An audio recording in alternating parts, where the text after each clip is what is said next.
Hey, Pete. Hey, Giuseppe, how you a brewing? How are you, bro?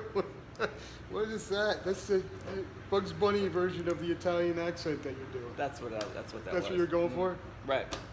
In honor of Limoncello Day. It is. Yep. How are you brewing? I'm looking forward to brewing some limoncello. Now, let me get here. There it goes. This is limoncello, a nice little after-dinner drink, a little aperitif, a digestive. Yeah. Served widely in Italy and among customers. A lot of customers make it and they enjoy it and do it as little Christmas presents and stuff. So, yeah. Chin chin, as they say. Chin chin. Oh, it smells great, doesn't it? Mm-hmm. You always take your time and smell it and sort of enjoy it. I'm just like glug glug glug. Yeah. Oh, this is great. It's a nice sweet. This is nice and clear. I've had some really thick syrupy limoncello. Mm-hmm. Yeah. A friend of ours always brings a bottle back from their trips to Italy. And we just went to a wedding about a year ago where the centerpiece gift for the guests was a bottle of limoncello, which I thought was a really nice touch. Yeah, this is great. It's sweet. It's super, you know, obviously it's got a high alcohol, but the lemon is really nice. Yeah, it's not overpowering. Yeah. So most people have a sort of like family recipe that they use. It's either some grain alcohol or vodka or something as a base. What are we going to talk about here? So you start with lemons, and there are different lemons you can use. I was just watching something a little while ago. Some are better than others. I can't think of the type. Do you know the types of lemons? Okay, look it up. Google it. YouTube is your friend. So 5 lemon skins. So you skin these bad boys, and that's all you're using and putting in your mason jar or whatever you're going to use to soak. And so it's 5 lemons, skin only, and a cup and a quarter of grain alcohol, or you can substitute with vodka. Right. Right. So then you put that in like a mason jar or anything. He said keep it for 30 days. Of those the lemons and the grain in a cold, dark place like a basement. Yeah. And then you come up, when you bring that up after 30 days, get 3 cups of water, and you bring the 3 cups of water to a rolling boil, and then you add a cup and a quarter of sugar, and just stir that in until it melts nicely.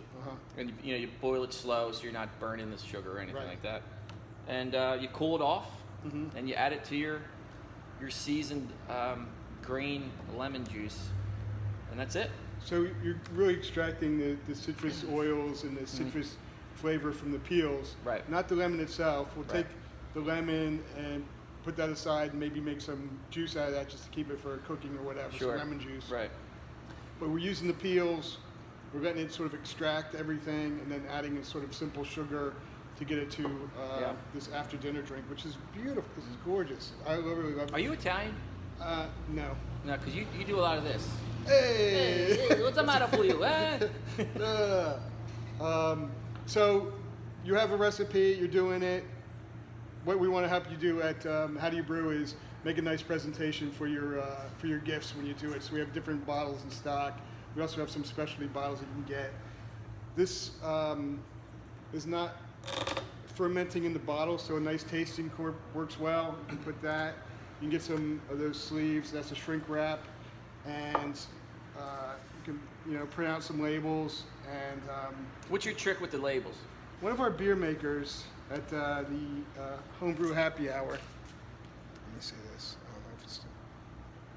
I wonder if it was still going on during that time. I don't know. You might have to redo this. But one of it has this trick of that he found, just putting that paper label in a little saucer of milk to get the back of it milk, and then you put it on there, and wipe it with a damp cloth, and when it dries, it's a real nice label, and then you don't have to worry about the adhesive labels and the stickiness. That'll stay on there nice and well for your gifts and everything. So that's a nice presentation, I think. And when you're done, it probably comes off with some soap and water or something like that, soap and water, a little warm water, and reuse the it'll bottle. come right off. Reuse it. Yeah. Perfect. I thought it was a great idea. I got to give a shout out to Sean Polson, who's the guy who brought that to one of our homebrew happy hours. Oh, we love the DIY tips. Oh my gosh, that was such a nice one. If I had a saucer of milk now, I would just show you. Just a little would you bit, drink it? A little bit on the back of that, and then I would drink it like a kitten. It'd be like. Can you milk me? Jason. Anything with nipples you can milk. Wow, is this getting to us already? Wow, we just had like a tiny sip.